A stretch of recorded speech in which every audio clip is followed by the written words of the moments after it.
Just when you thought you'd never see another Odell Beckham Jr. and Baker Mayfield story, we get another bombshell about just how dysfunctional those two guys were with each other. We'll talk about that coming up on the next Locked On Browns podcast. You are Locked On Browns, your daily Cleveland Browns podcast. Part of the Locked On Podcast Network. Your team every day.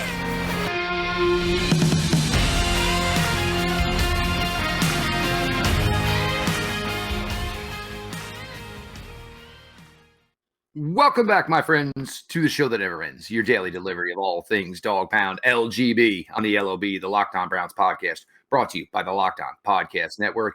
Your team every day. Your host, Jeff Lloyd, at Jeff_LJ_Lloyd. Your host, Garrett Bush, at GBush91, part of the Ultimate Cleveland Sports Show, 92.3 The Fan with the Barbershop. We appreciate everybody who makes Locked On Browns their first listen every day, whether it's your favorite podcast platform. Make sure you leave those 5-star ratings and written reviews and subscribed. And, of course, on YouTube, the growth has been fantastic. As I mentioned yesterday, network is pleased. We are pleased, but that does not mean we are certainly by any means satisfied. Let's get those numbers up. Make sure you subscribe to the Locked On Browns podcast on YouTube. As Garrett, you mentioned here kind of in the opening,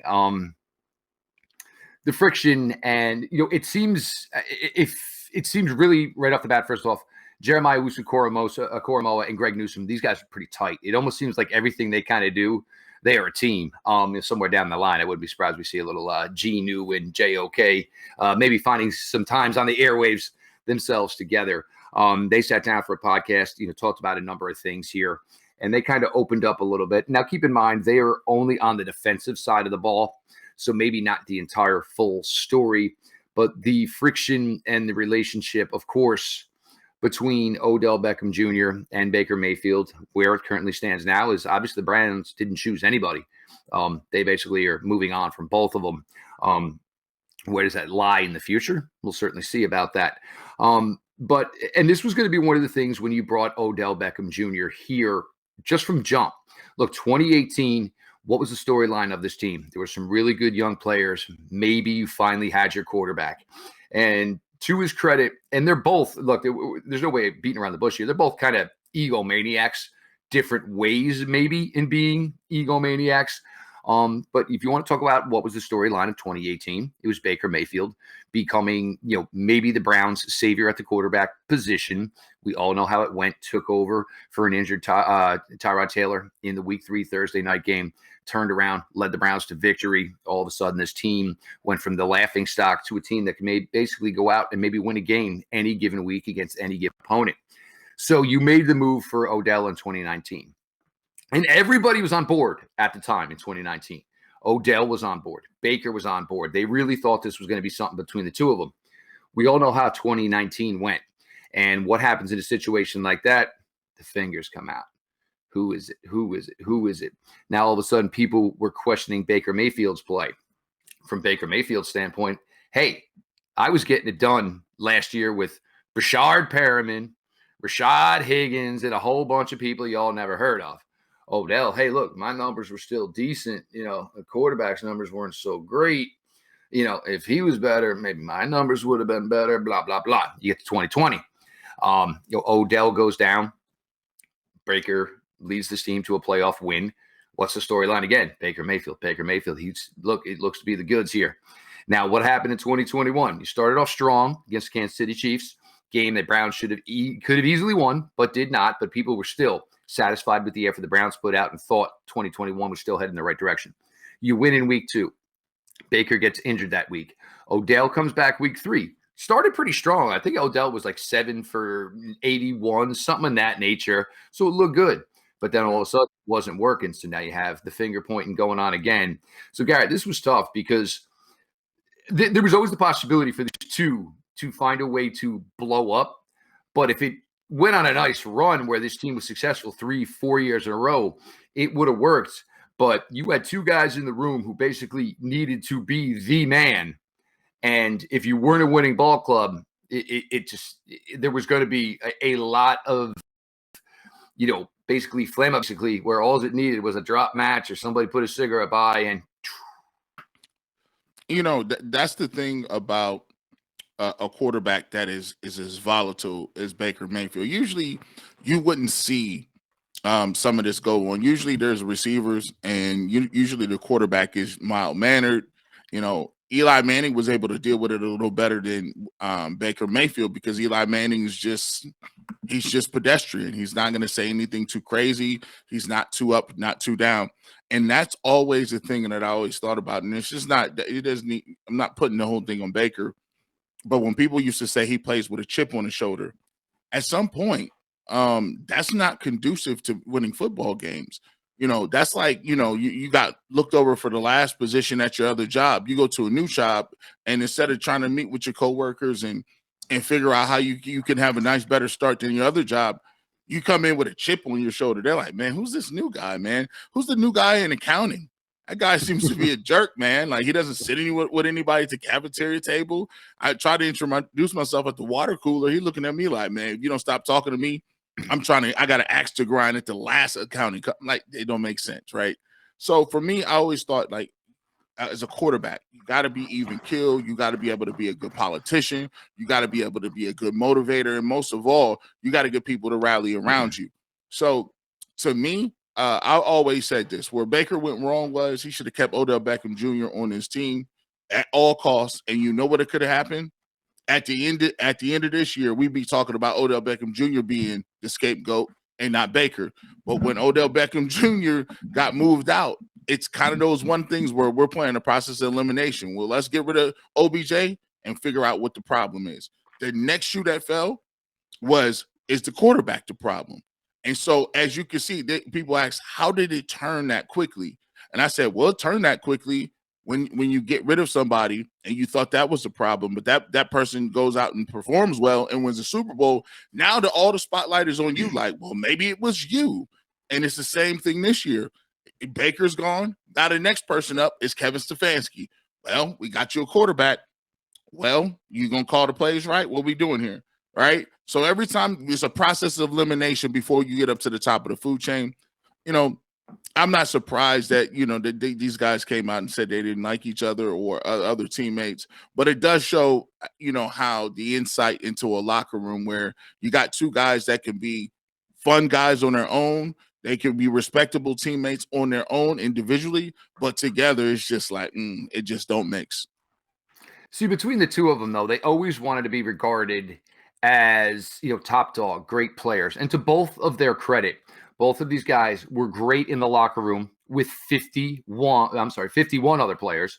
Odell, back to his days in the New York Giants, once he blew up, I remember there was a time, he had signed an endorsement deal with Beats by Dre, and part of his thing was, well, you're going to send 53 of them. I want them personalized. I want numbers on them. It ain't just about me. I want one for everybody in the locker room. And Odell has always been that way, whether it's been shoe endorsement deals. He's been a generous, giving teammate. We've heard, obviously, all players speak about him as just the generalness of the teammate, the generalness of his wealth, taking care of his teammates, taking care of his friends, just being a good person. Baker, we know these things as well. Obviously, we go back to 2020. There was and everybody knows Zabo Apparel. I'm great friends with the folks over there. They were close with, a Browns fan who at the time was, in the final stages of passing away from cancer. Yep. Took him, Emily Mayfield, sat in the box with them. They gave the guy basically, it's basically like the Make-A-Wish package for an adult here as he was, going through his final days, even to the point where Baker and Emily Mayfield drove him home from the game. So you had two guys who were very, very similar, but at the end of the day, I think it's probably a little bit more Baker as far as, I need to be the man. And look, that's not truly necessarily a fault because that kind of goes in part with the quarterback position. Odell's actions put him in a position where a lot of teammates viewed him as the man. And that's what made for a difficult time. So when things didn't work so well, and for Baker, look, every time this guy is on the field, we have a hard time finding success. I have a hard time finding success. So I can understand it from Baker's standpoint. But when the Browns made that move last year, and with Baker being as injured as he was, and Baker, the continuing of, bad play, poor play, shoulder injury, certainly a factor, not denying that one. So Odell was taken out of the equation, and things, I guess at that point, got even worse on the field, to be honest. So it made for obviously a really, really bad situation. It made to the point where the Browns have made these power moves that they have moving on. And obviously a lot of this comes around to the talk, would Odell possibly come back? Here's the thing. I think Odell is going to sit out probably somewhere into the early to mid, maybe even the late fall. Because number one, why am I going to come back in a situation where it may not be great? So, I mean, Odell goes to a team that doesn't look, or maybe looks promising now, but all of a sudden, by the time maybe he's ready to maybe actually take some snaps, team's 2-4, 2-5. So what am I risking this for? Am I risking, you know what I'm saying? Maybe they have younger players. So I think Odell is in no hurry to sign anywhere. I think it's going to be one of those things maybe where mid to late October around Halloween, where we start hearing that so-and-so has interest in Odell Beckham Jr. This team, where Odell basically becomes that, that deadline deal for somebody. Hey, we're going to get him in here. And guess what? If I can get Odell Beckham Jr. for 20 snaps a week, who else has got that as a third or fourth wide receiver? And this is where all these conversations stem from. But you had two great teammates, great personalities, explosive personalities, big personalities who will kind of really always wanted the spotlight on themselves. And if it wasn't going to succeed, there was no way it was going to work. And for Coach Stefanski, for Coach Andrew Berry, we're about to sink our own battleships over these two guys. So in the end, basically, what did they do? They chose themselves and let the other two guys go. Basically what you saying, peace out, dog.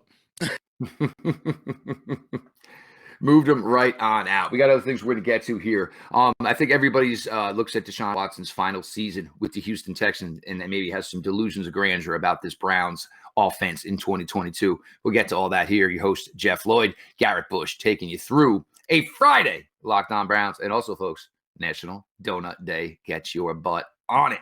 Folks, over at BlueNile.com, you can celebrate all of life's special moments, from crafting the custom engagement ring of her dreams to getting a classic and timeless jewelry piece, all at prices you won't find at a traditional jeweler. Whether you're ready to pop the question or you're celebrating a milestone moment, find jewelry as unique as her with the modern convenience of online shopping at BlueNile.com. Build the engagement ring of her dreams to celebrate life's special moments with fine jewelry. No matter what you're looking for, Blue Nile has jewelry experts on hand 24/7. Make your moments sparkle with jewelry from BlueNile.com. And Locked On Sports listeners get $50 off their purchases of $50 or more. This podcast exclusive includes engagement rings as well. Use the promo code, all caps, no space, Locked On. Again, Locked On. Every order is insured. It ships free and arrives in a discreet package that won't give away what's inside. Shop stress-free and find your forever piece at BlueNile.com today. Locked On Browns podcast, G. Bush in the building, Jeff Lloyd in the building. Make sure you go follow us at GBush91, at Jeff_LJ_Lloyd. Please follow. You can follow the Locked On Browns podcast as well on Twitter as well.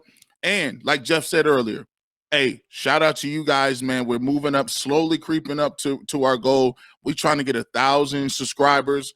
Right now we're in the high 6s. So shout out to you guys for continually supporting us on whatever app or whatever, application or whatever platform we are on.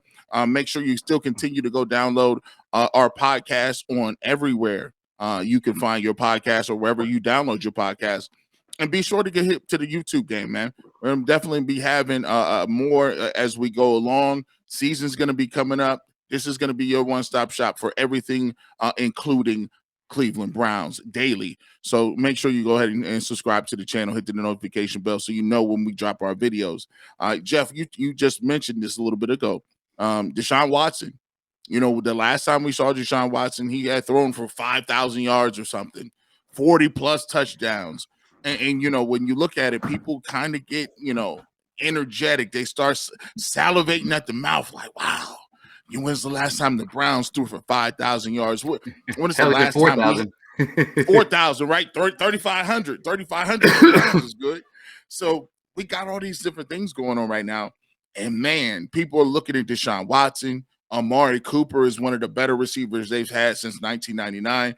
Go check that out. We got an Amari Cooper video, and we asked that same question, and we answered that question is Amari Cooper, one of the best receivers since the Browns have returned. Check that out as well on our playlist. But you got those two guys. You just signed Njoku, who you think is going to be much improved. So the Cleveland Browns right now have a lot of weapons throwing the ball. They think they can be dangerous in the air. But I just noticed some little tidbit. Alex Van Pelt said, Deshaun does some really great things with his arms and his legs. He's a spectacular athlete. But at the end of the day, the Cleveland Browns are a run-first team. And it hit me like, boom. Man, don't get it twisted. The best part of this team, the best part of the Cleveland Browns is the fact that they got Nick Chubb, Kareem Hunt, the offensive line, and this run game. It's run. We'll set that up to set up the pass. We'll get the screen game going. But for a lot of people, don't be misconstrued. Don't get it twisted, and don't be alarmed when the Cleveland Browns come out, even with Deshaun Watson or Jacoby Brissett, or even if Dobbs has to play. Unfortunately, we're gonna still be handing the ball off to Dearness Johnson. Will get carries, Chubb and Hunt will get carries, and we got a rotation of backs that just keep coming. That is the bread and butter of the Cleveland Browns. Get ready for it. When you are a coach and you get to the point where Coach Kevin Stefanski is as head coach of the Cleveland Browns, it's because of your system and your belief in your system. The reason the Browns chose to upgrade at the quarterback position like they have is their system, they believe, makes for a lot of friendly quarterback throws. We saw a lot of these last year, some of the open receivers that Baker wasn't pulling up the trigger on for whatever reason or another. And even if they were shorter routes, and Baker was trying to go for the longer ones, Coach Stefanski is basically saying, look, man, it's 1st and 10. I'll take the 5-6 yards on the short drag over the middle. We'll huddle it up and we'll go from there. Put me in 2nd and 10 makes it a little bit more of a difficult situation. The forced interceptions, they figure those numbers are going to come down because all you got to do is drill into Deshaun Watson. Hey, if this play is called this way, this defense is appearing in front of you, you've got two options, there or there. Yes, there's 5 guys out on the route, but you're not really even going to need to look at those other 3 because the scheme this is, if this is the defense you're seeing, this is the alignment you are seeing, you know where your first read, your second read, and for Coach Stefanski, those should be the open ones. We ain't got to check down to 3. We ain't got to check down to 4. We ain't got to dump one into the flat to whatever running back is in the field. That's not the way it's going to work. Yes, Deshaun Watson. Now you look at it, of course, almost 5,000 yards in 2020, his final season in Houston, his final season playing up until this point. They lost a boatload of football games. So the Browns are saying, we aren't going to lose a boatload of football games. So this offense is not going to ride on the right arm of Deshaun Watson. It's going to ride on I'd say probably 40% of the running game. And also what the Browns feel is we're going to throw when we need to throw. You look at a game like last year against the Cincinnati Bengals. Browns went in there, beat the daylights out of them. Guess what? By third quarter, I'm not really calling passing plays anymore unless it's third down. I'm churning clock. I've got Nick. Guess what? I can give him 3, 4, 5 carries in a row. Okay, guess what? We don't have to throw a ball now. Hey, Nick, come on over. Get a drink. Kareem, I'm going to give you 3, 4. And guess what? With Kareem, maybe you can do it a little differently. Maybe you can say, all right, well, we're going to forward, but we can always throw him one. We can run a screen. And guess what? Even then, you can run out whatever running back's going to be run 3, whether it's Dearness, whether it's Jerome Ford. And the other thing, it's about rewarding the offensive lineman. If they do a great job at pass pro, the best part for the Browns is saying, Joe Batonio, Wyatt Teller, okay, you guys did your job. Thank you. I appreciate it. Now go annihilate some guys who weigh 225, 230, knock them into the seats. Wyatt Teller, take your flying leap like you come off the ropes in WWE. Get your revenge on somebody, for the gut shots you take when you're playing in the line. You're not going to change your scheme because you upgraded at the quarterback. Is the amount of pass plays that you call maybe going to take an uptick? Most certainly. But the bread and butter of this is still going to be this offensive line. It's still going to be this running game. And you want to have a nice mixture of it with the play action. You get to the point where the Browns are getting in positions 4-minute 0. 4-minute 0. I've got the ball. I've got the lead. I've got the better offensive line. I've got the better running backs. It's over. This is over. We're going to take this 4 minutes, and guess what? We're going to get 2 first downs, pack it up, get on out of here. So I know everybody, and again, like we talk about this all the time, for the last couple of years. Oh, what Browns players look good in fantasy? None. Running backs. Those are Browns players you want in fantasy. Deshaun Watson, people view him as one of the top elite players at the position of the quarterback position. But if you have any delusions of grandeur that the numbers that you saw in 2020 are going to come here and he's going to be in the area of Patrick Mahomes and Josh Allen, it's not going to happen. It's not what the system calls for. And certainly with the extension of Nick Chubb, that tells you that they are not going to just all of a sudden say, we are a passing team. You play in the Northeast. The winds in Cleveland, even in October when the weather's favorable, can get crazy out of control. So don't expect this offense to change, basically on its premise. It's still going to be done the same way it's always been done. You're just going to hopefully get less amount of mistakes out of your quarterback. That was the point in upgrading the quarterback position. Totally agree. I think the Browns will be a team that can do both. And when you could do both, we always know play action is devastating. I like to say, man, it's like mixed fruit. You don't know what you're going to get, man. You get you some pears, apricots, some cherries. You don't know what it's going to be in the spoonful. So that's what the Browns offense will be. And I'm looking forward to seeing it this year. And there is one other caveat, of course, to this is number 4 is one of the better runners of the football at the quarterback position in the NFL. So that is also one more add for Coach Stefanski, which has got to be a nice little addition to get into his pocket whenever Deshaun Watson starts taking snaps for the Cleveland Browns. We're going to close it out here. Training camp. It's probably going to be a different one this year for the Browns for several reasons. And we're going to see. And we're going to ask you, ask for some feedback when it comes through after the show posts. What are your feelings? Are you interested in training camp this year? Do you not want to hear maybe some of the things that are going to be said? We'll see. All that and more. Your latest Locked On Browns. G. Bush, Jeff Lloyd, up in this. BetOnline.net. You guys know them. Obviously, one of our favorite sponsors, one of our most loyal sponsors. They are your number one source for all your betting, stats, and sports info. Find all the latest sports developments, news, and odds, including this year's NBA Finals, the NHL Conference Finals, MLB Baseball, and, of course, the latest fight news from MMA and UFC and to boxing. BetOnline is your continued source for all your sporting wagering information, including live betting, esports, and more. Head to the website today or use your mobile device to learn more about the trends and actions. BetOnline.net, where the game starts. Back on the Locked On Browns podcast, man. We've got one more to go. Earlier, we talked a little bit about what the offense is going to look like. Also got into the saga of Odell Beckham Jr. and Baker Mayfield. It's the song that never ends. It's kind of like the ending of our show, right? Right.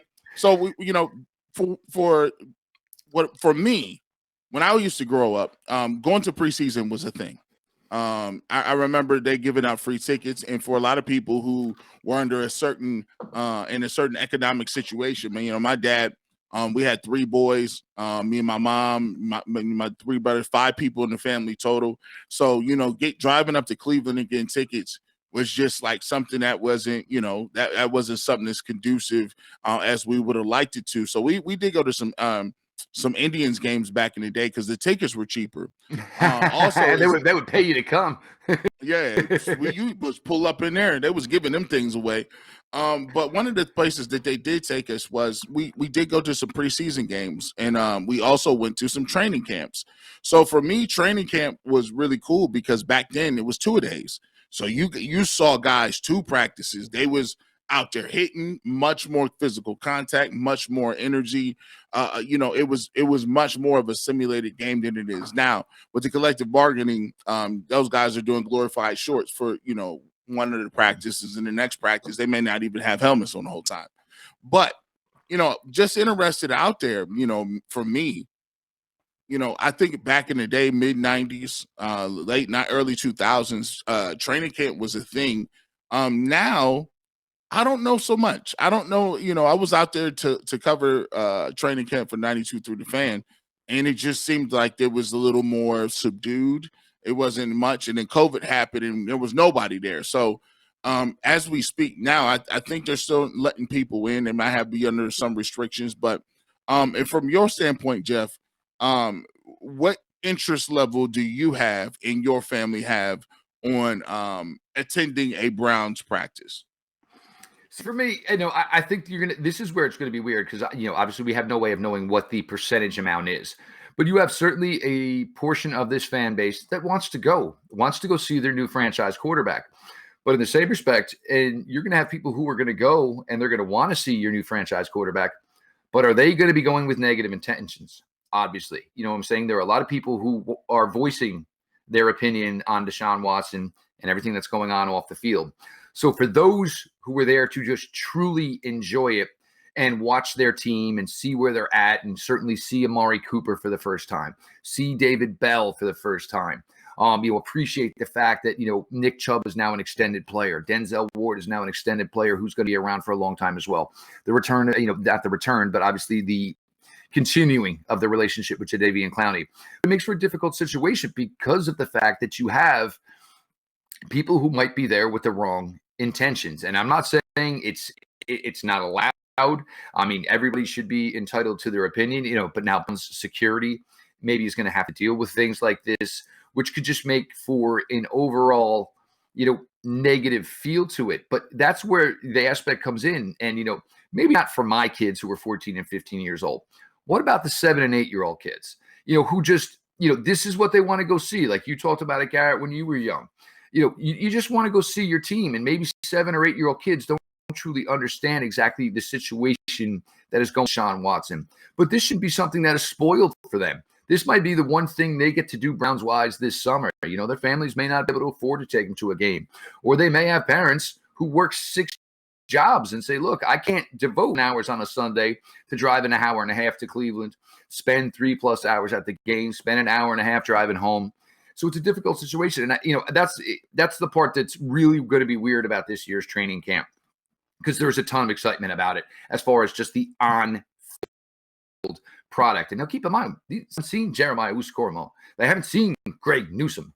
Haven't seen Grant Delpit. I mean, this is how long we're talking about, folks being away from this. So, from that standpoint, I hate it, for young kids. I hate it for the fans who are just there to see the football side of it. We'll see. I mean, I know you're going to be out there some. I'm trying to tweak my schedule to maybe finally get out to Ohio to, get a little bit deeper into this coverage. But as far as, what folks want to see this year in training camp, there are plenty of people who are interested, but certainly, and it's going to be a different feel because nobody's been there in a while. But there are going to be, there's going to be some hagglers. There might be some people sneaking in some signs. And, for me, that's where it's difficult because, love of sports is something I've always had. I don't want a situation where we get a young kid in there who's just trying to enjoy his Cleveland Browns team that he loves, and he's hearing some things that maybe aren't ready for a 7 or an 8-year-old's ears, Garrett. I agree. I think they'll do, to me, I think they'll do a good job of keeping them out.